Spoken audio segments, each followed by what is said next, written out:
Hello dear, good evening to all of you.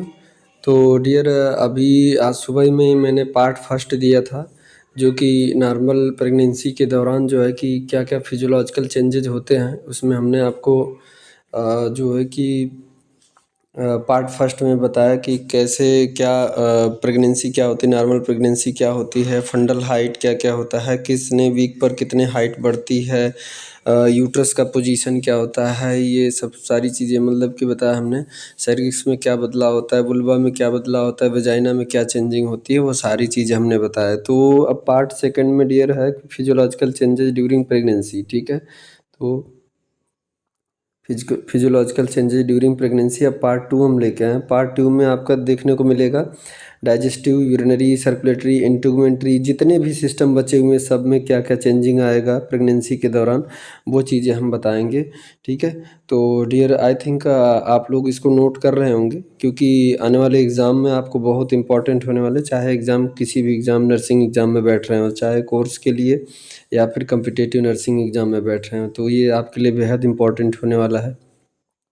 Dear, video को इतना मेहनत करके एडिट करके बनाते हैं, सिर्फ यही है कि आपको कैसे भी करके समझ में आ जाए, कहीं से भी एक भी पॉइंट ऐसा ना हो कि ना समझ में आए। बट आई थिंक आप लोगों को अगर आप सही से देखेंगे, अगर पढ़ेंगे, अगर इंटरेस्ट लेंगे, तो आपको बहुत ऐसा नहीं है कि सारी चीज़ें मैं प्रोवाइड करा ही दे रहा हूँ। ठीक है, तो वैसे तो मैं कोशिश करता हूँ कि एक भी पॉइंट इधर उधर ना हो, आपको कहीं भटकना ना पड़े, आपको यहीं सब कुछ दे दूँ। ठीक है, तो जितने भी जहाँ-जहाँ से क्वेश्चन पूछ सकते हैं, ठीक है, वो भी। फिर भी अगर आपको ऐसा लगता है कि वीडियो में कहीं ऐसा हो कि जो पॉइंट नहीं समझ में आया या फिर नहीं उसका वो समझ में आ रहा है, तो आप हमें कमेंट कर सकते हैं, वीडियो में ही कमेंट करके बता सकते हैं कि पूछ सकते हैं। कुछ क्वेश्चन पूछना चाहते हैं वो भी पूछ सकते हैं, बट आई थिंक पता नहीं कोई क्वेश्चन पूछता नहीं है, या तो फिर सबको समझ में आ रहा है या तो फिर कोई देख नहीं रहा है। ठीक है, तो कोई बात नहीं, मैं कंटिन्यू रहूँगा। आप लोगों के लिए जो भी है, मुझे जो हो सकेगा मैं दे रहा हूँ। ठीक है, तो डियर चलिए शुरुआत करते हैं आगे नेक्स्ट सिस्टम का। ठीक है, तो इसमें क्या-क्या देखने को मिलेगा, सभी सिस्टम में क्या-क्या बदलाव आते हैं, वो चीज़ें देखने को मिले। तो डियर देखिए, आप जो है कि मैंने फर्स्ट वाले पार्ट में नॉर्मल प्रेगनेंसी बताया, उसके बाद फिर चेंजेज इन रिप्रोडक्टिव सिस्टम में बताया क्या क्या चेंजिंग होती हैं, ये सारी चीज़ें हमने बताया। यूट्रस में भी क्या क्या चेंजिंग होती है, ठीक है, वो सारी चीज़ हमने बताया। यूट्राइन शेप में क्या क्या बदलाव होता है, ठीक है, कब कब यूट्रस का शेप कहाँ पर, फंडल हाइट मतलब कि फंडस का हाइट जो है बाहर से पाल्पेट करने पे या फील करने पे कहाँ महसूस होता है, ये चीज़ हमने बताया पार्ट फर्स्ट में। उसके बाद हमने आपको ये जो नेक्स्ट पार्ट में बताने वाले वो है चेंजेज इन जीआई सिस्टम। ठीक है, तो देखिए चेंजेज इन जीआई सिस्टम में यानी कि एक प्रेग्नेंट वुमेन में गैस्ट्रो इंटेस्टाइनल बदलाव क्या क्या आएगा। तो ऐसी देखिए जो भी सिम्टम यहाँ पे मैं बताऊँगा वो प्रेगनेंसी से रिलेटेड ही है, तो इतना इसका मतलब यह है कि जैसे ही बर्थ होगा ये सब सारी चीज़ें सबसाइड हो जाएंगी, हट जाएंगी। ठीक है, तो आपको काउंसलिंग करना होगा। अगर मान लीजिए अगर कोई प्रेग्नेंट वुमेन है तो उसको बताना होगा कि ऐसे ऐसे आपको दिक्कत आ सकते हैं, तो ये दिक्कत तब तक रहेगा जब से तक प्रेगनेंसी है। वो भी प्रेगनेंसी में जब सेकंड ट्राइमेस्टर आता है तब ज़्यादातर देखने को मिलता है। फर्स्ट ट्राइमेस्टर में उतना देखने को नहीं मिलता है, यानी 3 महीने तक नहीं मिलता है, सेकंड ट्राइमेस्टर में देखने को मिलता है। तो उसको आप काउंसलिंग करोगे, कोई बात नहीं। ऐसा होता है प्रेगनेंसी के दौरान, कुछ हार्मोनल बदलाव होते हैं उसकी वजह से होते हैं, कुछ सेक्रीशन हो जाता है ज़्यादा उसकी वजह से होती हैं, जो कि प्रेगनेंसी जैसे ही डिलीवरी बेबी का जैसे डिलीवरी हो जाएगा उसके बाद पोस्टपार्टम पीरियड में ही सब कुछ नॉर्मल हो जाता है, जैसे पहले था नॉन प्रेग्नेंट स्टेज में कैसे था। ठीक है, तो इसमें पहला देखिए नाउसिया एंड वोमिटिंग। ठीक है, जिसे कहते हैं मॉर्निंग सिकनेस। मॉर्निंग सिकनेस यानी कि सुबह में बीमार होंगी, शाम तक सही हो जाएंगी, सुबह सो के उठेंगी तो बीमार रहेंगी। तो ये किसकी वजह से होता है? It is due to HCG hormones, यानी प्लासेंटा जैसे ही बन जाता है ह्यूमन कोरियानी गोनेडोट्रोपिन हार्मोन का सिक्रीशन होने लगता है, इसकी वजह से नाउसिया एंड वोमिटिंग होता है। ठीक है, तो ये नॉर्मल है। It is usually occurred in first trimester, और ये फर्स्ट ट्राइमेस्टर में होता है। जैसा कि आप लोग देखते हैं कि घर में जैसे ही वोमिटिंग होती है तो घर वाले जो सीनियर सिटीजन है वो समझ जाते हैं कि प्रेग्नेंट है, और एक खुशी की लहर दौड़ पड़ती है। ठीक है, कि चलिए प्रेगनेंसी कंसीव हो गई। ठीक है, तो वो है। अब ये चीज़ें हैं कि वोमिटिंग नॉर्मल हो, जैसे कि 3 दिन बाद एक आ जाए, ठीक है, एक बार वो वोमिटिंग हो जाए, हफ्ते में एक बार 2 बार हो जाए तो वो चलता है। लेकिन अगर ये वोमिटिंग कंटिन्यू अगर दिन भर में 4 बार 5 बार बहुत ज़्यादा हो रहा है तो उसे क्या कहेंगे hyper emesis gravidarum, hyper emesis gravidarum, जो कि हम एबनॉर्मल प्रेगनेंसी जब पढ़ाएंगे तो उसमें आपको बता देंगे हाइपर एमेसिस ग्रेविडेरम, ठीक है, तो इसे कहते हैं। तो अगर हम देखिए अभी तो डियर टेंशन ना लीजिए, वो सारी चीज़ें हम बता देंगे जितने भी एबनॉर्मलिटी, अभी हम सब नॉर्मल बता रहे हैं आपको, नॉर्मल पढ़ा रहे हैं, नॉर्मल समझा रहे हैं। तो इसमें देखिए नॉर्मल है तो ये नौसिया एंड वोमिटिंग हो गया। दूसरा एक्सेसिव सलाइवेशन, यानी कि सलाइवा का सिक्रीशन बहुत ज़्यादा होगा, कि जैसा कि हमारे गांव गांव में देखने को मिलता है, हमारे घर पे या फिर अगल बगल देखने को मिलता है। जो अनएजुकेटेड लोग हैं या फिर उनको नहीं पता है ये सब चीज़ें, फिजियोलॉजिकल चेंजेस जो प्रेगनेंसी के दौरान होते हैं ये नहीं पता होता है, तो वो यही कहते हैं कि अरे इसको खिला दो जो चीज़ खिलाना हो, नहीं तो बच्चे का जो है कि सलाइवेशन बहुत ज़्यादा होगा, इसको बहुत लालच आ रही है, ऐसे वैसे जो भी है, ठीक है।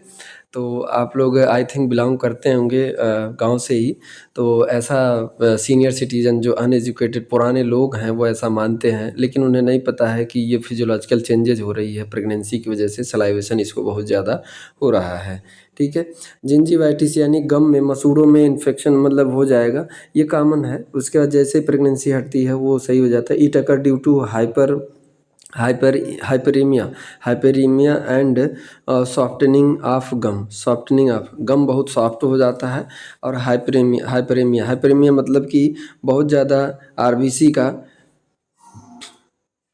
प्रोडक्शन जो है कि इसमें ज़्यादा हो जाता है, तो ऑक्सीजन की मात्रा बहुत ज़्यादा हो जाती है, हाइपरेमिया, ठीक है।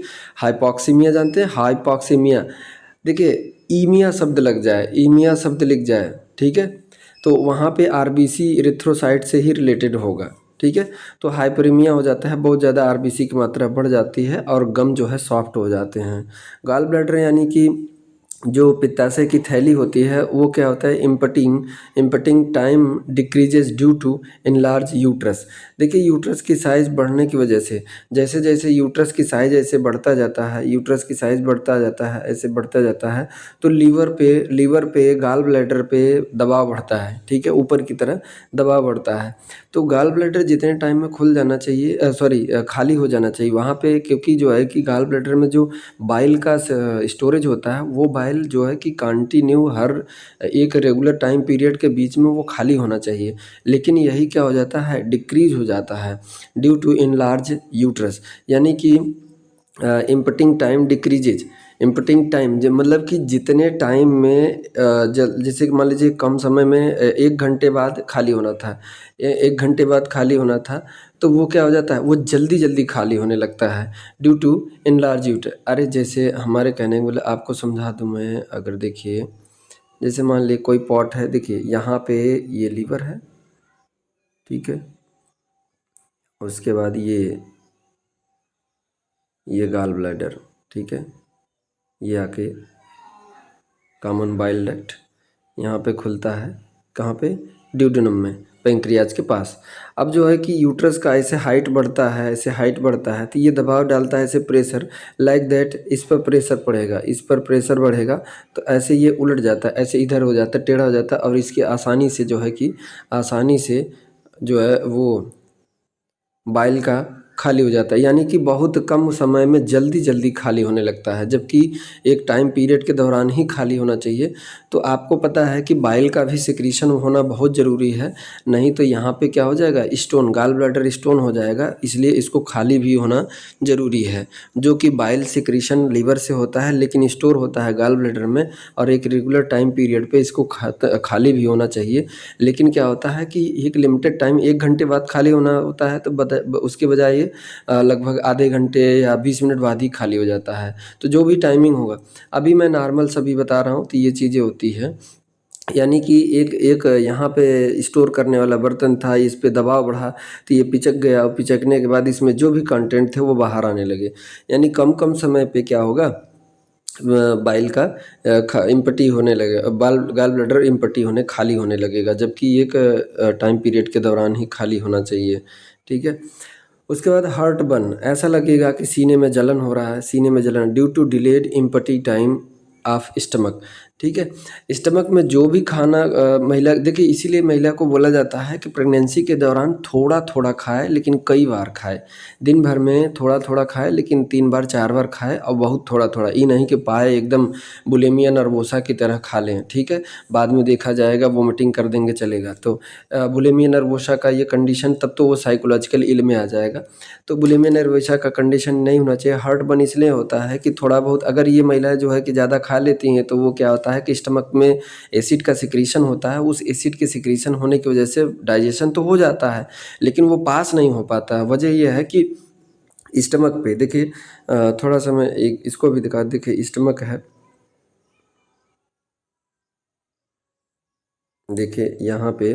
ठीक है, अब ये जो है कि स्टमक और इंटेस्टाइन पे जैसे ही यूट्रस प्रेशर डालता है, यूट्रस क्या करता है, यूट्रस ऐसे बढ़ेगा बढ़ेगा, ऐसे प्रेशर डालेगा, ऐसे प्रेशर डालेगा, तो ये जो है कि ऊपर स्टमक जो है ऊपर की तरफ सिकुड़ता जाएगा। अब जो सिकुड़ा हुआ है उसकी वजह से इसमें जो स्टमक में जो फूड कंटेंट या मटेरियल जो भी आता है वो आगे जल्दी पास नहीं हो पाता है और इसमें गैस बनता है। उसी गैस की वजह से बर्निंग सेंसेशन होता है, उसे कहते हैं हार्ट बर्न। ऐसा लगता है कि उसको दिल में जलन हो रहा है लेकिन ऐसा कुछ नहीं है। वो क्या होता है, एसिड का सिक्रीशन होता है लेकिन उस फूड का कंटेंट वो स्टमक से जल्दी खाली नहीं होता है और वहीं पड़ा रहता है और CO2 का निर्माण होता है और गैस बनने लगती है, इस वजह से हार्ट बर्न होता है। तो यहाँ पे देखिए आपका heartburn due to the delayed empty time of stomach reflex of gastric acid content into oesophagus, जो कि बार बार जो है कि जो भी कंटेंट उसमें बना हुआ जो एसिडिक कंटेंट है वो बार बार ओइसोफेगस में वापस आता है, इस वजह से होता है। Hiatus hernia more risk in obese women, जो मोटी महिलाएं होती हैं, जो ओबेस होते हैं, मोटापा जिसमें होता है, अगर उसमें प्रेगनेंसी हुआ तो उसमें हाइटस हर्निया यानी कि एब्डोमेन में जो है कि उनको जो है कि बाहर की तरफ ऑर्गन बाहर की तरफ आ जाता है, जैसे ओसोफेगस हुआ, और अगर बात करें तो इंटेस्टाइन हुआ, तो बहुत ज़्यादा मतलब कि हाइटस हर्निया यानी बाहर की तरफ निकलना, किसी ऑर्गन का बल्जिंग मतलब बाहर की तरफ आना, ऊपर से ही पता चलेगा, ऊपर से ही पता चलता है। तो हाइटस हर्निया, और ये चीज़ देखने को मिलता है जो मोटी महिलाएं होती हैं वो जब प्रेग्नेंट होती हैं तो उनमें देखने को मिलता है। उसके बाद कॉन्स्टिपेशन, ठीक है, कॉन्स्टिपेशन बहुत ज़्यादा देखने को मिलता है प्रेग्नेंट वुमेन में, इसलिए आपको जो है कि समझाना पड़ेगा कि देखिए आपको ये दिक्कत जो है कि प्रेगनेंसी के दौरान ही रहेगा, जैसे प्रेगनेंसी आपकी हो जाएगा, डिलीवरी हो जाएगी उसके बाद सही हो जाएगा। अब ये कॉन्स्टिपेशन होता है कि causes by the GI motility, यानी कि जो गैस्ट्रो इंटेस्टाइन यानी कि जो लार्ज इंटेस्टाइन और स्मॉल इंटेस्टाइन में जो बाउल मूवमेंट होता है वो क्या हो जाता है, डिक्रीज हो जाता है, बाउल मूवमेंट डिक्रीज हो जाता है, जिसकी वजह से जो फूड प्रोडक्ट का डाइजेस्ट होता है वो आगे बढ़ता चला है, वही आगे नहीं बढ़ पाता है, वो धीरे धीरे जाता है। तो इस वजह से लार्ज इंटेस्टाइन या सिग्मॉइड कॉलन या जो भी जिसमें है या कॉलन में वो वेस्ट प्रोडक्ट क्या है कि स्टूल जो है आगे पास नहीं हो पाता है और वहीं रह जाता है due to progesterone hormones low intake of fluid. अब इसी दौरान जो है इसीलिए प्रेगनेंसी के दौरान मदर को बोला जाता है कि खूब पानी पियो, जितना पानी पियोगे उतना अच्छा रहेगा। तो पानी इसलिए पीते हैं क्योंकि जो है कि यूट्रस जैसे ही बढ़ता है, बेबी का डेवलपमेंट होता है, तो यूट्रस का फंडस जो है ऊपर की तरफ बढ़ता है, तो वो दबाव डालता है इंटेस्टाइन पे दबाव डालने की वजह से बाउल मूवमेंट ठीक से नहीं होने पाता है, तो स्टूल सही से पास नहीं होता है, जो कि कॉन्स्टिपेशन काज करता है। ठीक है, pressure on enlarge uterus of enlarge uterus, जैसे जैसे यूट्रस बढ़ता है, और ये वजह होता है भाई, देखिए प्रोजेस्टेरोन हार्मोन सीक्रेट होता है क्योंकि यूट्रस को मेंटेन करके रखना है, और यूट्रस को मेंटेन करके रखे नहीं गया तो बेबी को दिक्कत होगा, तो उसका काम तो वो तो अपना कर रहा है, वो जो अपना काम कर रहा है, उसकी वजह से अब अदर आर्गन में दिक्कत आ रहे हैं तो उसको मैनेज करना पड़ेगा। ठीक है, तो इसमें आगे देखिए कॉन्स्टिपेशन होगा तो इसमें जो है कि उसको समझाना पड़ेगा वुमेंस को कि देखिए ये नॉर्मल प्रॉब्लम है, कोई ये समस्या नहीं, बस प्रेगनेंसी जैसे डिलीवरी होगा ये चीज़ें वो हो जाएंगी। लेकिन इस दौरान उनको काउंसलिंग ये कर सकते हैं, ये भी बता सकते हैं तो फ्लूइड मतलब पानी जितना हो, नारियल का पानी जितने की फ्लूइड प्रोडक्ट जो हैं वो ज़्यादा लें। ठीक है, फ्लूइड प्रोडक्ट ज़्यादा लें ताकि वो इंटेस्टाइन में मतलब कि जो वाटर है उसका रिमूवल हो जाए, उसकी मदद से जो स्टूल है वो आराम से पास होता रहे। और उनको ये बोलो कि एक बार में होल के नहीं खाना है, ठीक है, थोड़ा थोड़ा खाना है, दिन में 4 बार खाना है, और डाइट ज़रूर मस्ट लेना है, ठीक है। रेगुलर जो डाइट लेते थे नॉन प्रेग्नेंट स्टेज में, उससे कहीं 2 गुना 4 गुना डाइट ज़्यादा लेना होगा, लेकिन टुकड़ों में करके, पार्ट वाइज में करके, ठीक है। उसके बाद आगे आइए, आगे है आपका changes in urinary system. Urinary system में क्या होगा, देखिए यूरिन पास करने की फ्रिक्वेंसी जो है बढ़ जाती है, बार बार हर मतलब कि कुछ कुछ समय बाद जल्दी जल्दी यूरिन पास करने, increase due to pressure on urinary bladder by enlarge. अब यूट्रस बढ़ने की वजह से यूट्रस के जस्ट आगे जो है कि यूरिनरी ब्लैडर रहता है, तो ये वो यूरिनरी ब्लैडर पर भी दबाव पड़ता है। तो जैसे ही दबाव बढ़ता है तो उसमें जब यूरिन थोड़ा ही से भर जाता है तब भी पास करने की अर्ज, मतलब कि यूरिन पास करने की इच्छा जगती है, अर्ज हो जाती है, इसलिए बार बार यूरिन पास करने चाहिए। ये वजह सिर्फ यही है कि यूट्रस का इनलार्जमेंट, यूट्रस बढ़ रहा है इस वजह से। और यूट्रस इसलिए बढ़ रहा है क्योंकि बेबी बढ़ रहा है, ठीक है। इंक्रीज ब्लैडर कैपेसिटी, ठीक है, ब्लैडर कैपेसिटी बढ़ जाती है। रिड्यूस ब्लैडर टोन, देखिए ब्लैडर कैपेसिटी तो बढ़ेगा लेकिन ब्लैडर टोन घट जाएगा। Reduce bladder tone due to smooth muscles relaxation, ठीक है, स्मूथ मसल्स रिलैक्सेशन। टोन जो होता है, जैसे मान लीजिए जो यूरेथ्रल इंस्पेक्टर होता है, यानी यूरिनरी ब्लैडर का जो इंस्पेक्टर होता है, उसमें टोन क्या होता है, डिक्रीज हो जाता है, रिड्यूस हो जाता है। इसकी वजह से रिलैक्स हो जाता है, और जो है कि यूरिन ज़्यादा भरने की वजह से ब्लैडर की कैपेसिटी बढ़ने लगती है, ठीक है। डायलेशन और देखिए रिड्यूस हुआ ब्लैडर टोन रिड्यूस हुआ, इसकी वजह से क्या हो जाता है, फ्रिक्वेंसी बढ़ जाती है, यूरिन डिस्चार्ज करने की क्षमता मतलब की इच्छा बढ़ जाती है। Dilation of renal pelvis and ureter, ठीक है, dilation of renal pelvis and ureter, यानी जो किडनी है, देखिए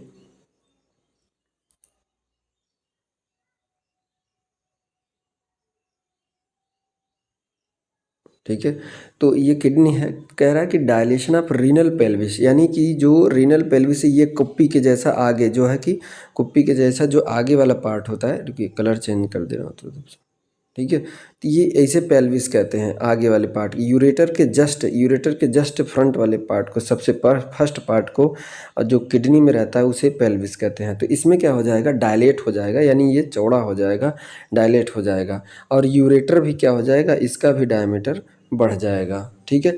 वजह यह है कि इसमें जो है कि यूरिनरी ब्लैडर खाली जल्दी होता नहीं है, और खाली होता है, तो इसमें जो यूरिन होता है वो पास होने लगता है। तो पास होने के बाद जैसे ही वहाँ से दबाव बढ़ता है, यूट्रस का दबाव बढ़ता है, तो उसकी वजह से क्या हो जाता है, ये डायलेट हो जाता है, ठीक है।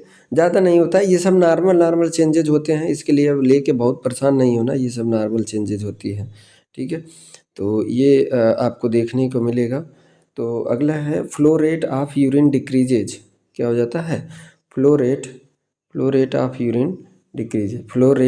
Urine decrease prone to retention and infection. अब देखिए फ्लो रेट अगर घट जाएगा तो यूरिन जहाँ भी रुकेगा वहाँ पे यूरिन होने की वजह से इन्फेक्शन, यूटीआई भी हो सकता है, यूरिनरी ट्रैक्ट इन्फेक्शन हो सकता है, ठीक है।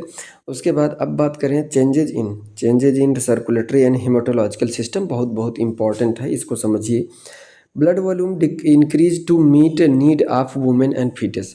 प्रेगनेंसी के दौरान ब्लड का फार्मेशन बहुत ज़्यादा बढ़ जाता है और ब्लड का वॉल्यूम भी बढ़ जाता है, 3 से 4 लीटर के बजाय 5 से 6 लीटर, जबकि महिलाओं में 3 से 4 या 4 से 5 लीटर होते हैं, लेकिन उससे ज़्यादा थोड़ा सा बढ़ जाता है, ब्लड वॉल्यूम बढ़ जाता है। आगे रोचक बात यह है कि देखिए वॉल्यूम बढ़े तो गा, लेकिन प्रॉपर रेशियो में बढ़ना चाहिए, और अगर प्रॉपर रेशियो में नहीं बढ़ेगा तो दिक्कत होगी, लाइक दैट, जैसे फिजियोलॉजिकल एनीमिया हो जाएगा, ठीक है, फिजियोलॉजिकल एनीमिया हो जाएगा। अब ये फिजियोलॉजिकल एनीमिया क्या होता है, देखिए हीमोडाइलेशन तो हो तो गया, जैसे कहने का मतलब है कि आप जो है कि कोई चीनी और पानी का घोल बना रहे हैं, तो उसमें थोड़ा सा चीनी डालिए, आप पानी ढेर डाल दीजिए, ज़्यादा डाल दीजिए, तो क्या हो जाएगा, उसमें जो है कि चीनी की मात्रा कम हो लेकिन पानी की मात्रा ज़्यादा होगा, तो इसे अब यहाँ पे क्या होगा, ब्लड का वॉल्यूम बढ़ेगा तो, लेकिन प्लाज्मा रेशियो ज़्यादा हो जाता है, और हिम का मतलब कि आरबीसी का कम हो जाता है। तो haemodilution that is blood volume increases 45 to 50%, यानी कि जितना मदर में ब्लड का वो रहता है, ब्लड वॉल्यूम, जैसे मान लें हमने कहा कि 3 से 4 लीटर है, तो 3 से 4 लीटर है, तो अगर 3 लीटर है तो 3 दूना 6 यानी 5 लीटर तक पहुंच जाता है, यानी 45 से 50% होता है, इंक्रीज होता है। अगर रेशियो की बात करें तो 3:1 यानी 75% प्लाज्मा, और प्लाज्मा सिर्फ घोल है, और आरबीसी क्या है, उसमें का कंटेंट है जो मोस्ट इंपॉर्टेंट होता है, ऑक्सीजन को ले जाने वाला। जबकि ये 50-50%, अगर 50% प्लाज्मा होता है, 50%, जैसे आप एक ऑप्टिमम अमाउंट में चीनी और पानी मिलाते तो वो घोल बनता, तो वो जो है कि शरबत की तरह बनता, या फिर वो पीने लायक बनता। अगर 2 लीटर पानी में जो है कि सिर्फ एक मुट्ठी जो है कि डाल दें, मुट्ठी भर मतलब कि उसमें चीनी डाल दें, तो वो क्या पीने लायक होगा? नहीं होगा। तो ऐसे ठीक ऐसे ही प्लाज्मा तो 75% बन गया, लेकिन आरबीसी तो उसमें है ही नहीं, तो इसलिए आरबीसी और प्लाज्मा का रेशियो अगर बराबर हो तो ज़्यादा अच्छा रहता है। ठीक है, बट ऐसा इसी को कहते हैं फिजियोलॉजिकल एनीमिया, यानी कि फिजियोलॉजी चेंज होने की वजह से एनीमिया हुआ है। एनीमिया कोई वैसा काज नहीं है यहाँ पे सिर्फ प्लाज्मा का मतलब पानी का मात्रा बढ़ गया। प्लाज्मा जानते हैं आपकी पानी ही होता है जिसमें ब्लड आरबीसी रहता है। ठीक है, तो प्लाज्मा का मात्रा बढ़ने के और बीसी का प्रोडक्शन घटने की वजह से हीमोडाइल्यूशन, और इसी को हीमोडाइल्यूशन कहते हैं, यानी कि ब्लड अगर 3 लीटर है तो 5 से 6 लीटर हो जाएगा, यानी 45 से 50% तक बढ़ जाएगा ब्लड वॉल्यूम। इसी को कहते हैं हीमोडाइल्यूशन। ठीक है, उसके बाद आगे देखिए, हाँ देखिए, इम्बैलेंस होगा क्या? Imbalance between RBC and plasma, और इस इम्बैलेंस यानी कि जो असंतुलन है, यानी आरबीसी और प्लाज्मा के बीच जो इम्बैलेंस बना हुआ है, ये काज करेगा लो लेवल ऑफ हीमोग्लोबिन। अब हीमोग्लोबिन का 10.5 से अगर कम आएगा तो वो एनीमिया, और वो भी कैसा? Physiological anaemia. अगर हिमेटोक्रिट वैल्यू यानी कि जब ब्लड जांच होगा तो हिमेटोक्रिट वैल्यू जो है 30% से कम आएगा, लीड टू फिजियोलॉजिक एनीमिया इस कंडीशन में। तो ये प्रेगनेंसी के दौरान नॉर्मल होता है, कोई वो नहीं है। ठीक है, तो इस वजह से महिला को प्रेगनेंसी के दौरान जो है कि हाईली न्यूट्रिशियस प्रोडक्ट ज़्यादा देते हैं, जिसमें कैल्शियम ज़्यादा हो, प्रोटीन ज़्यादा हो। ठीक है, जैसे नारियल का पानी हो गया वो दे दीजिए, और बाकी जो है कि फ्रूट्स वगैरह का वो जिसमें पोटेशियम और वो सब ज़्यादा मिल जाए, और ऐसे फ्रूट्स दीजिए जिसमें आयरन ज़्यादा हो, कैल्शियम ज़्यादा हो, फोलिक एसिड ज़्यादा हो, वो चीज़ें, क्योंकि आयरन और फोलिक एसिड से ही आरबीसी का निर्माण होगा। तो आरबीसी ज़्यादा प्रोडक्शन होगा तो प्लाज्मा के साथ वो कंप्रोमाइज़ कर लेगा। हार्ट की बात करें तो कार्डियक आउट बढ़ जाता है। हार्ट बीट करने पे कार्डियक आउटपुट 30 से 50%, कितना बढ़ जाता है? 30 से 50% बढ़ जाता है नॉर्मल से, usually in first and second trimester to compensate hypervolaemia. ठीक है, ज़्यादातर ये देखने को कार्डियक आउटपुट बढ़। अरे अच्छा, मैंने पीछे अभी बताया कि ब्लड वॉल्यूम बढ़ जाता है। ठीक है, तो हार्ट थोड़ी देखेगा कि नहीं मैं पंप नहीं करूँगा क्योंकि आरबीसी की मात्रा कम है, प्लाज्मा की मात्रा ज़्यादा है, इसलिए मैं इसको पंप नहीं करूँगा, ऐसा कुछ नहीं है। तो हाइपर वॉल्यूम यानी कि बहुत ज़्यादा हाइपर वॉल्यूमिक है, तो उस टाइम एक बीट में नॉर्मली जो है कि नॉन प्रेग्नेंट स्टेज में 70 ml एक कार्डियक आउटपुट में निकलता है, 70 ml। ठीक है, 70 ml एक कार्डियक आउटपुट में निकलता है। ठीक है, तो 70 × 72 यानी 72 बार बीट करेगा। ठीक है, 1 मिनट में, और एक बीट में क्या होता है, एक बीट में 70 ml निकलता है और 72 बार बीट करता है, तो यानी 1 मिनट में अगर बात करें तो कितना ये ब्लड पंप कर लेगा। तो यही कार्डियक आउटपुट होता है और इसकी मात्रा बढ़ जाती है। ठीक है, फर्स्ट ईयर में आप लोग सर्कुलेटरी सिस्टम पढ़ रहे होंगे तो वहाँ पे आप पढ़े होंगे। ठीक है, हार्ट रेट बढ़ जाएगा। ठीक है, जाहिर सी बात है, क्योंकि ज़्यादातर ब्लड यूट्रस की तरफ भेजना होता है, क्योंकि फीटस का डेवलपमेंट होना ज़रूरी होता है। हार्ट रेट इंक्रीज हो जाएगा 10 to 15 टाइम, ज़्यादा मतलब कि 10 से 15 पर मिनट, 10 से 15 क्या बोलते हैं कि हाँ बीट पर मिनट, ये यहाँ पे थोड़ा सा ये गलत हो गया।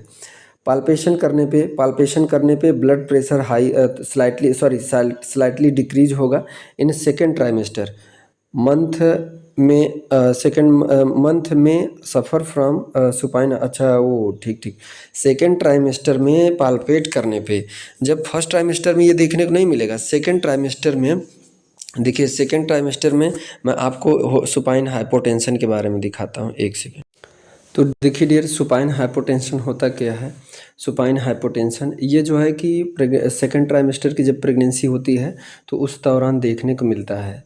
तो इस कंडीशन में मदर्स को ये बोलना है कि लेफ़्ट लेटरल साइड पे सोया करिए, ठीक है।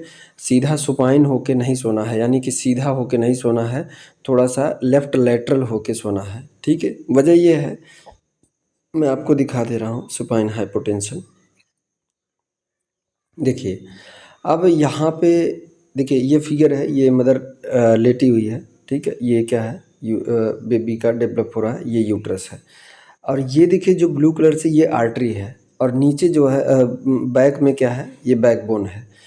इस बैक ये बच्चे ऊपर से प्रेशर बेबी का, और नीचे से बैकबोन है, और बीच में पड़ती है आर्टरी, ठीक है, आर्टरी।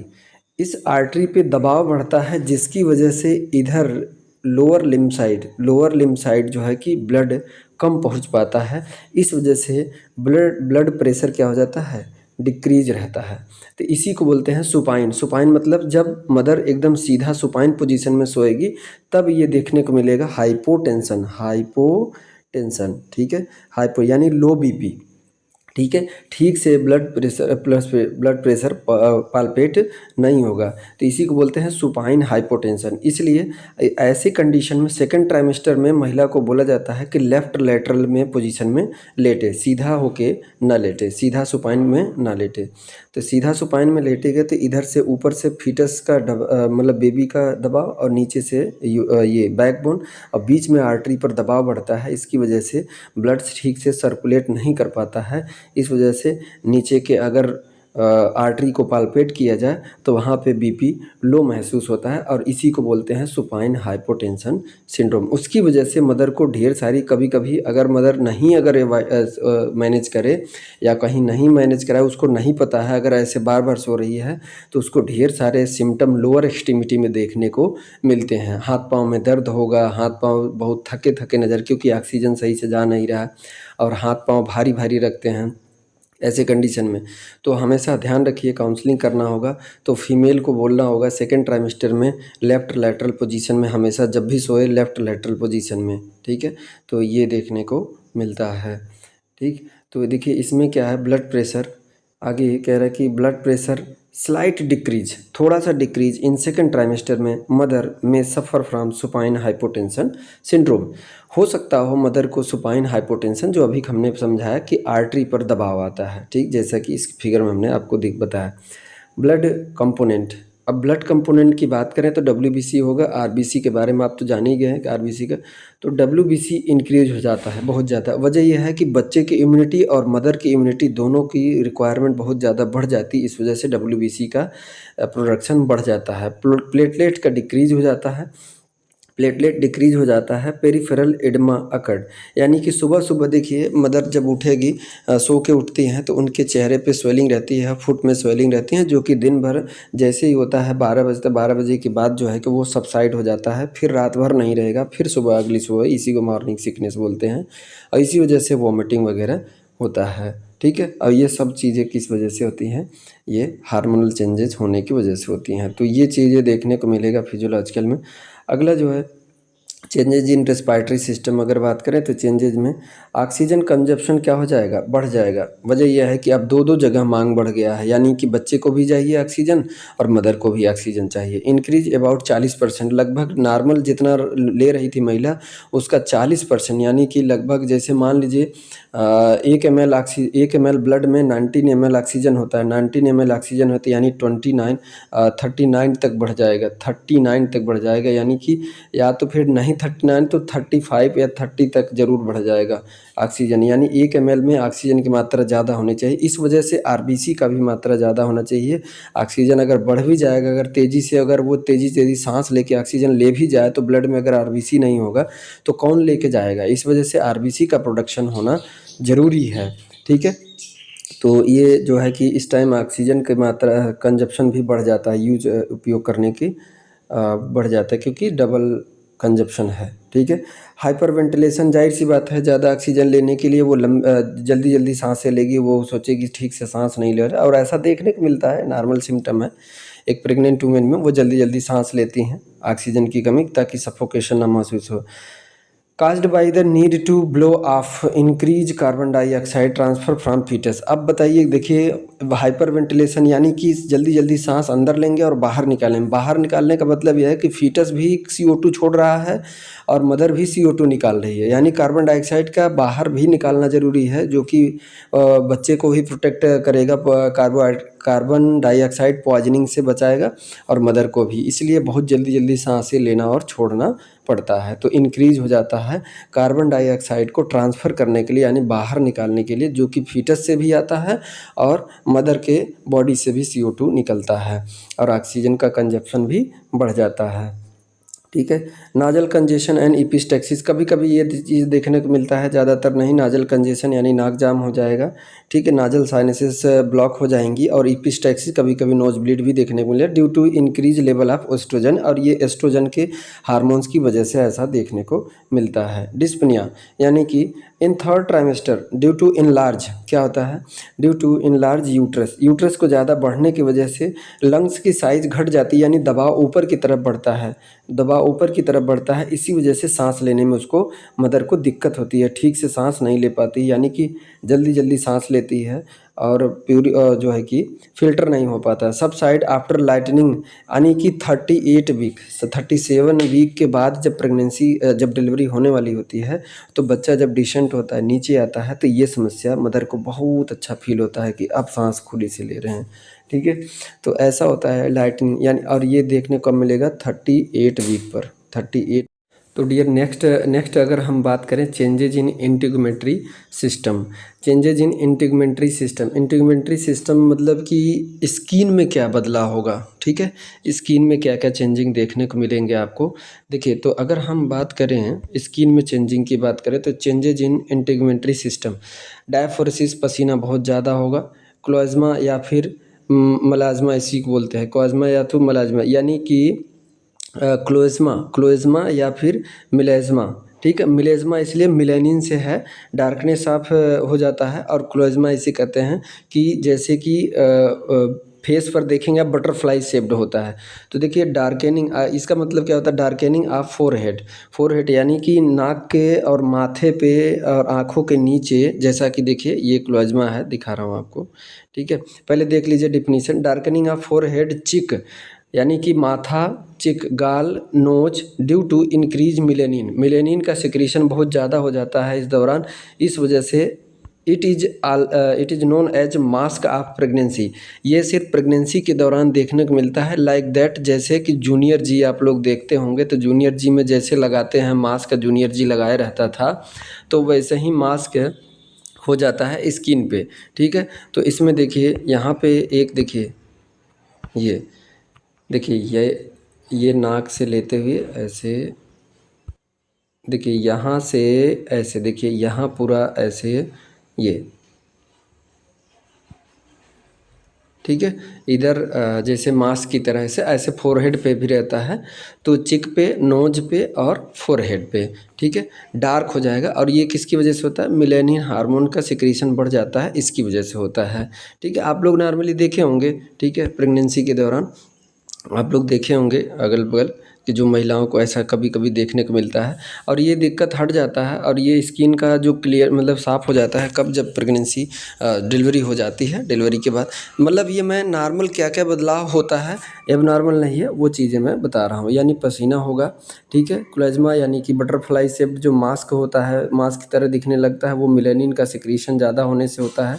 लीनिया नाइग्रा इसे कहते हैं, dark line on the middle abdomen from xiphoid, कहाँ से होगा, from xiphoid to umbilicus to mons pubis due to increase in, अब वही मिलेनिन की वजह से ये भी देखने को मिलता है। ये डार्क लाइन होता है जो कि जिफी स्टर्नम से स्टार्ट होता है, अम्बलाइकस तक आता है, और अम्बलाइकस से नीचे प्यूबिक सिम्फाइसिस तक, बोन तक आता है। तो जैसे देखिए मैंने यहाँ फिगर आपको दिखा रहा हूँ, देखिए एब्डोमेन में देखिए यहाँ से जीफी स्टर्नम से, यहाँ से स्टार्ट है, देखिए ये अम्बलाइकस से फिर जीफी स्टर्नम तक ऐसा देखने को मिलता है। तो इसे कहते हैं लीनिया नाइग्रा। ठीक है, लीनिया नाइग्रा। ठीक है। तो ये चीज़ें देखने को मिलती है प्रेगनेंसी के दौरान, ठीक है। उसके बाद आगे लीनिया नायग्रा के बाद एक और चीज़ देखने को मिलता है स्ट्री ऑन एब्डोमेन, स्ट्री ग्रेविडेरम इसी को बोलते हैं, स्ट्री ग्रेविडेरम इसी को बोलते हैं, जो कि एब्डोमेन पे देखने को मिलता है। देखा होगा ये नॉर्मल चीज़ें आप लोग भी देखें। Stretching reddish or purple line due to enlarge uterus, uterus की साइज़ बढ़ने की वजह से बाहर के जो स्किन का डर्मिस था उसमें क्या हुआ था, खिंचाव आने की वजह से ऐसा देखने को मिलता है। कभी कभी ये परमानेंट मार्क रह जाता है, किसी महिलाओं में परमानेंट ये मार्क पूरे लाइफ रह जाता है, ठीक है। और किसी किसी महिलाओं में बहुत ज़्यादा अगर स्ट्रेचिंग नहीं होती है तो वो सबसाइड भी हो जाता है, ठीक है। तो ये यूट्रस लोअर एब्डोमेन में देखने को मिलता है, जैसा कि आप लोग देखे भी होंगे, ठीक है। तो देखिए यहाँ पे स्ट्रेचिंग, ये वाला फिगर देखिए, यहाँ पे देखिए स्ट्रेचिंग ऐसा देखने को मिलता है, ठीक है। तो ये कभी कभी किसी महिलाओं में सबसाइड हो जाता है और किसी महिलाओं में लॉन्ग लाइफ मतलब कि आगे की लाइफ तक ये पड़ा रहता है, हमेशा के लिए वो नहीं जाता है, ठीक है। तो ये हो जाता है ऐसा, इसी को बोलते हैं स्ट्री ग्रेविडेरम, इसी को बोलते हैं स्ट्री ग्रेविडेरम, और इसे बोलते हैं लीनिया नाइग्रा, और इसे ऑप्टिक चयाज सॉरी चयाज क्लोएज्मा या मिलेज्मा बोलते हैं, क्लोएज्मा या मिलेज्मा बोलते हैं। उसके बाद स्पाइडर नेवी कुछ महिलाओं में देखने को मिलता है, में अकर ऑन द नेक, ठीक, गर्दन पे देखने को मिलेगा, चेस्ट पे देखने को मिलेगा, आर्म पर मिलेगा और लेग पे मिलेगा। तो स्पाइडर मतलब मकड़ी की तरह, मकड़ी के जाले की तरह रहता है, इसलिए स्पाइडर नेवी इसे बोला गया। जैसा कि देखिए मैं फिगर में ये दिखाया हूँ, देखिए ये स्पाइडर नेवी की तरह यहाँ पे देखिए, यहाँ पर है, यहाँ पे है, यहाँ पे है। तो ऐसा ही ये नॉर्मल होता है। और ये कंडीशन जो है कि प्रेगनेंसी जैसे डिलीवरी हो जाती है, ये कुछ दिन बाद जो है कि पोस्टपार्टम पीरियड के दौरान, जो कि 42 डेज़ यानी अगले 6 महीने में, डिलीवरी के 6 महीने बाद ये सब चीज़ें हट जाती हैं और किसी किसी महिलाओं में लॉन्ग लाइफ तक रहते हैं, ठीक है। तो ये चेंजेज इन इंटीग्मेंट्री सिस्टम यानी स्किन में क्या क्या चेंजेज हो सकते हैं प्रेगनेंसी होने की वजह से, प्रेग्नेंट होने की वजह से स्किन में क्या क्या चेंजेज हो सकते हैं, ये चीज़ें हैं। अगला है इमोशनल चेंजेज, ठीक है। इमोशनल चेंजेज में अगर बात करें तो एम्बिवैलेंस अबाउट प्रेगनेंसी, यानी प्रेगनेंसी को लेके बहुत ज़्यादा चिंतित रहेंगे। Two thought come in mind together, जैसे एक समय में महिला के दिमाग में दो चीज़ें थिंकिंग आती हैं, उसी को कहते हैं मूड स्विंग। नहीं खाऊंगी फिर नहीं खाऊंगी, नहीं जाऊंगी फिर नहीं जाऊंगी, इरिटेट होती हैं और हैप्पी हो जाती हैं फिर। तो ये मूड स्विंग होता है, मतलब कि मूड अभी अभी मूड कह रहा था कि ये करने का, अभी अभी मूड कह रहा है कि ये नहीं करूँगी वो करूँगी, ठीक है। तो मूड स्विंग होता है, इसी को बोलते हैं। सेक्सुअल डिज़ायर में इंक्रीज या डिक्रीज कुछ महिलाओं में देखने को मिलता है, सेक्सुअल डिज़ायर इंक्रीज भी हो सकता है, कुछ महिलाओं में इंक्रीज भी हो सकता है। फर्स्ट ट्राइमेस्टर में अगर बात करें तो चैलेंजेस टू एक्सेप्ट प्रेगनेंसी, महिला को पता चलता है जैसे मैं प्रेग्नेंट हूँ, अगर फर्स्ट टाइम प्रेगनेंसी हुई है तो उसको लेके बहुत ज़्यादा चिंतित हो जाती है और प्रेगनेंसी एक्सेप्ट नहीं करती है। सो इमोशनल चेंजेज, अगर अब क्या होगा, अब ये कौन सी नई बला है, मैं इसको कैसे झेलूँगी, इसमें क्या होता है, कैसे करते हैं, इसमें बहुत ज़्यादा होता है। तो ये चीज़ें देखने को मिलते हैं, उसको चैलेंज की तरह लेती है कि ये नई समस्या, ये नया टास्क क्या आ गया मेरी लाइफ में, ये चीज़ देखने को मिलता है जो फर्स्ट ट्राइमेस्टर में, जो पहली बार प्राइमरी ग्रेविडा महिला में देखने को मिलता है। दूसरा second trimester acceptance of pregnancy and growing of foetus. फिर क्या होता है, जैसे सेकंड ट्राइमेस्टर पहुंचता है तो वही महिला सोचती है कि चलो अब तो कोई बात नहीं है, अब तो इसको देखते हैं आगे क्या होगा, एक्सेप्ट करके फिर से अपना जीवन अपन फिर से स्टार्ट करती हैं, मतलब भूल जाती हैं, सोचती नहीं हैं, बस खाली उसका केयर करने लगते हैं कि चलो ठीक है अब ये तो नेचुरल है, गॉड गिफ्टेड है, तो इसको हम सर अच्छे से रखेंगे। थर्ड ट्राइमेस्टर में preparation to birth, anxiety related to birth. अब समस्या तब फिर बाद में आती है जब डिलीवरी का टाइम होता है, तो उसको लोगों का सुन के कोई महिलाएं बता देती हैं कि ऐसा बहुत पेन होता है, ऐसे होता है, वैसे होता है, उसको लेके बहुत ज़्यादा घबराई रहती है कि कैसे बर्थ होगा इसका, कि बर्थ के दौरान कितना पेन होगा, कैसे क्या होगा, पता नहीं क्या होगा, इसको लेके वो बहुत ज़्यादा चिंतित होती है। तो ये इमोशनल चेंजेस ड्यूरिंग प्रेगनेंसी देखने को मिलता है, ठीक है। उसके बाद अगला हम बात करें कि हार्मोनल चेंजेस क्या होते हैं, तो थायराइड ग्लैंड से इंक्रीज हो जाएगा थायरॉक्सिन का size also increases due to hyperplasia. Thyroid gland का साइज भी बढ़ जाएगा और सिक्रीशन भी बढ़ जाएगा। पैराथायराइड हार्मोन से इंक्रीज हो जाएगा, हार्मोन यानी कि पीटीएस, पैराथायराइड हार्मोन इंक्रीज हो जाएगा, और जो कि अफेक्ट कैल्शियम लेवल, यानी कि उस टाइम मदर जो है कि बहुत ज़्यादा कैल्शियम रिक्वायरमेंट होती है। उस कैल्शियम को मेटाबोलाइज करने के यानी कि रेगुलेट करने के लिए, उसको बैलेंस बनाने के लिए पैराथायराइड यानी कि थायरॉक्सिन अगर सिक्रीट हो रहा है तो उसके अगेंस्ट में पैराथायराइड हार्मोन्स का निकलना बहुत ज़रूरी होता है। क्योंकि अगर थायरॉक्सिन, पैराथायराइड हार्मोन क्या होता है, कैल्शियम की मात्रा को ब्लड से बढ़ाता है और ये कम करता है। तो थायरॉक्सिन हार्मोन्स बीएमआर बढ़ा देता है, ठीक है, बीएमआर बढ़ा देता है, बेसल मेटाबॉलिक रेट बढ़ा देता है, कौन, थायरॉक्सिन, ठीक है। तो कंजप्शन बहुत ज़्यादा बढ़ जाता है, इसलिए मांग बहुत ज़्यादा बढ़ जाती है। तो उसके अगेंस्ट में पैराथायराइड हार्मोन यानी कि थायरॉक्सिन जो है ब्लड के कैल्शियम लेवल को कम करेगा, तो और ये क्या करेगा, बढ़ाएगा, कैल्शियम के सिक्रीशन को बढ़ाएगा, ठीक है। यानी कहीं से भी इकट्ठा करके थायरॉक्सिन वो पैराथायराइड हार्मोन जो है कि ब्लड में कैल्शियम को अवेलेबल कराएगा। ये चीज़ें हैं, ठीक है। उसके बाद अगला है adrenal gland, increase cortisol and aldosterone, यानी कि जो मिनरल्स की मात्रा होती है वो भी प्रेगनेंसी के दौरान बहुत ज़रूरी होती है। यानी सोडियम पोटेशियम की मात्रा बहुत ज़रूरी होती है, नहीं तो मदर क्या थकान महसूस करेगी और बहुत ज़्यादा दिक्कत होगा। सोडियम पोटेशियम एल्डोस्टेरोन जो करता है, और कॉर्टिसोल जो है कि ग्लूकोज का सिक्रीशन, कॉर्टिसोल जो है कि बैलेंस करता है, जिसकी वजह से फीटस का डेवलपमेंट ग्रोथ भी होता है, ठीक है। तो एड्रिनल ग्लैंड से दो हार्मोन्स का सिक्रीशन बढ़ जाता है, कॉर्टिसोल और एल्डोस्टेरोन का सिक्रीशन बढ़ जाता है। एल्डोस्टेरोन जो है इलेक्ट्रोलाइट को मेंटेन करके रखता है, और कॉर्टिसोल जो है ग्लूकोज के लेवल को मेंटेन करके रखता है। पिट्यूटरी ग्लैंड की बात करें तो एंटीरियर पिट्यूटरी से प्रोलैक्टिन हार्मोन्स का सिक्रीशन बढ़ जाता है, जो कि प्रिपेयर करता है ब्रेस्ट को लैक्टेशन में निर्माण यानी कि मिल्क का प्रोडक्शन करने में मदद करता है, ठीक है। पोस्टीरियर पिट्यूटरी से बात करें तो पोस्टीरियर पिट्यूटरी से दो हार्मोन सिक्रीशन होता है, ऑक्सीटोसिन एंड वैसोप्रेसिन।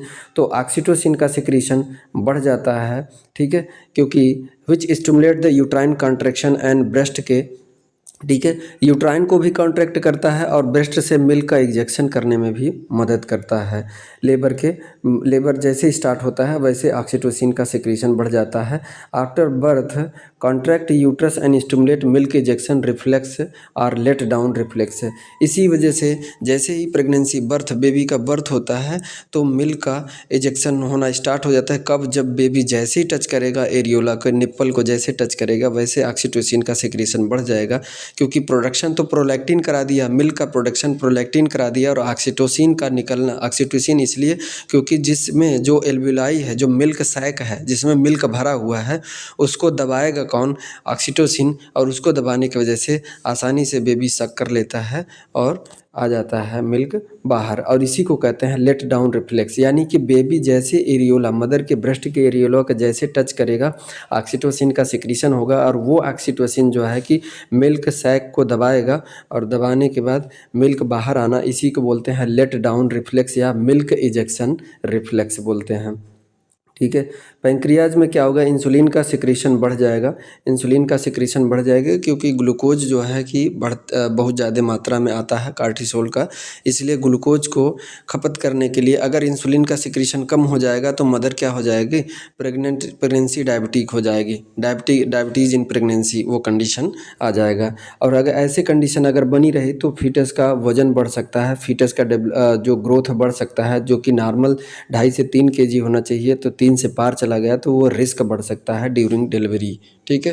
डिलीवरी के दौरान रिस्क हो सकता है, जिसको ऑपरेट करके भी सॉल्व करते हैं या मैनेज करते हैं। तो ये हार्मोनल चेंजेज हो गए डियर। उसके बाद, ठीक है, उसके बाद देखिए चेंजेज इन, देखिए changes in skeletal system. Skeletal system में चेंजेज की बात करें अगर, तो इसमें थोड़ा सा जूम कर दें, ठीक है। स्केलेटल चेंजेज में क्या होगा, लेग क्रैम्प, ठीक है, ऐसा लगेगा कि बहुत ज़्यादा काफ मसल्स में दर्द हो रहा है due to low level of calcium. अगर ऐसा हुआ तो यानी मदर को कैल्शियम प्रॉपर नहीं मिल रहा है। प्रेशर आर्म लोअर लेग, इसकी वजह से nerves by in large uterus, ठीक है, यूट्रस की ज़्यादा बढ़ने की वजह से प्रेशर नर्व पे जाता है, इसकी वजह से पाँव में नीचे दिक्कत होती है, लेग क्रैम्प जिसे बोलते हैं। लिगामेंट एंड जॉइंट सॉफ्टन, और जो क्या होते हैं, जोड़ों होते हैं, जोड़ में जो लिगामेंट होते हैं वो सॉफ्ट हो जाते हैं, कॉन्ट्रैक्ट कम करते हैं, स्पेशली सिम्फाइसिस प्यूबिस, ठीक है। जो पेल्विक है, पेल्विक बोन है, ठीक है, पेल्विक बोन है। उस पेल्विक बोन के जो ये सिम्फाइसिस है, प्यूबिक सिम्फाइसिस है, यहाँ पे जो लिगामेंट और जॉइंट होते हैं, यहाँ पे क्या होता है, सॉफ्टनेस हो जाता है, सॉफ्टनेस हो जाता है, यानी कंट्रैक्टिबिलिटी ख़त्म हो जाती है। सिर्फ सॉफ्टनेस होता है इसलिए क्योंकि बेबी का नीचे आना और बेबी का यूट्रस का साइज़ बढ़ने की वजह से। और इसका एक कारण भी है रिलैक्सिन एंड एस्ट्रोजन हार्मोन्स, ठीक है, उसकी वजह से। न्यूट्रिशनल नीड की बात करें ड्यूरिंग प्रेगनेंसी में, need additional 300 calories through out pregnancy. यानी अब तक रेगुलर नॉन प्रेग्नेंट स्टेज में जो मदर जितना भी कैलोरी रोज़ का लेती थी उससे ज़्यादा 300 और लेगी, ठीक है। देखिए अब जब मैं न्यूट्रिशन इन प्रेगनेंसी में डिटेल में बताऊंगा तो वहाँ पे आपको बता दूंगा, ठीक है, कि कितना ज़्यादा लेना होता है और कितना नॉन प्रेग्नेंट स्टेज में लेते थे। तो इस दौरान जो है जितना भी लेते हैं 300 ज़्यादा लेना हो। Increase nutrition specially folic acid, और आपके उसमें मदर के डाइट में जो फोलिक एसिड युक्त जो है भोजन ज़्यादा होना चाहिए। जबकि क्योंकि आवश्यकता कितना है, 400 microgram per day to prevent neural tube defect. आपको पता होगा कि फॉलिक एसिड की कमी की वजह से क्या हो जाता है, न्यूरल ट्यूब डिफेक्ट हो जाता है, और आयरन की कमी से क्या हो जाता है, एनीमिया हो जाता है। तो 60 मिलीग्राम, देखिए ये क्वेश्चन पूछा जाता है, बहुत ज़्यादा क्वेश्चन पूछा जाता है। 400